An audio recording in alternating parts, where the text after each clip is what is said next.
Dear Abby, my daughter is separated from her husband, who rents a room from me. Recently, without telling her, he dropped her from his insurance. Now she wants me to kick him out and she's mad at me because I refuse to do it. She says it shows I approve of his behavior. She tells me that he's no good, he used her and he hit on her girlfriend. She's threatening that if I let him stay, we won't be close anymore. He pays me on time, and I hardly ever see him because he works at night. I need the rent money, and we have always gotten along great. I say this is my house and I should decide if he leaves. What do you think? In the middle, in FLORIDADEAR, in the middle. You need to explain to your daughter that the reason her husband is living with you is because you need the income. Even if you wanted, you might not be able to kick him out right away because of whatever eviction laws may exist in your state. This is your house, and the decision whether to evict him should be yours. However, if you continue allowing him to rent from you, it may cause a breach with your daughter that could be permanent. Dear Abby, I often feel left out.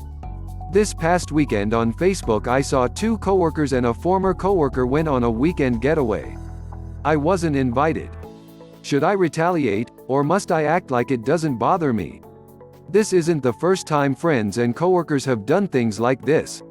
I'll comment on their post. Looks like fun, but never get invited. How should I feel about this and what should I do? Overlooked, in MINNESOTADEAR, overlooked.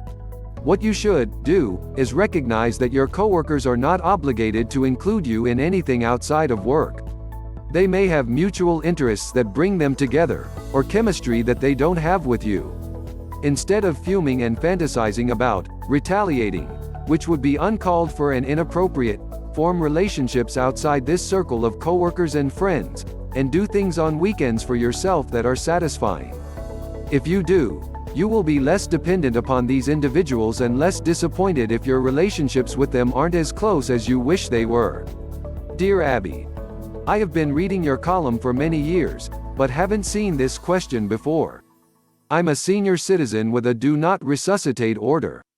I am concerned that if something were to happen to me and I was taken to a nearby hospital, they wouldn't know I have one on file with my healthcare provider. Is there a way to let first responders know? Thank you for the continual service you provide. Last request, in CALIFORNIADEAR, last request.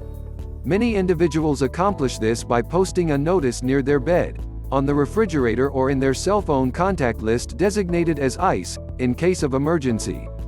There are also cards that can be carried in the wallet to alert the EMTs about the patient's wishes. Your healthcare provider can tell you how to get one.